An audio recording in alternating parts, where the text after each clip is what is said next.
大概1年前，我喺一間大公司打工，壓力真係大到好似成座山壓住我咁。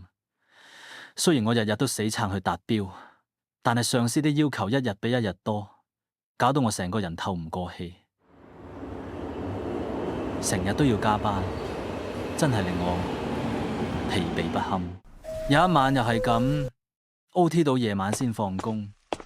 我拖住疲倦嘅身體返屋企，一開門就見到太太坐喺梳化，手舞足蹈，表情痛苦。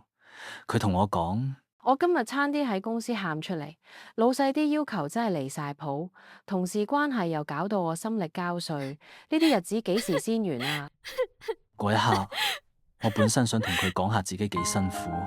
點知佢嘅壓力仲大過我。我行埋去抱住佢，我哋兩個一齊坐喺梳化度，緊緊咁抱住對方，忍唔住一齊喊。嗰陣時，真係覺得成個世界都喺度壓住我哋。後尾有一日，我同朋友喺咖啡店傾偈，講返呢啲經歷，佢一句說話，突然間令我諗起，點解唔整一個平台，俾啲快要俾壓力壓垮嘅打工仔，有個安全出口，可以暫時忘記工作，盡情咁抒發情緒呢？就係咁樣 Emotional Drop Zone 出世啦。我哋希望呢個 app 可以成為一個情緒避風港，俾所有深陷職場壓力嘅人都可以喺度揾到片刻嘅寧靜同舒緩。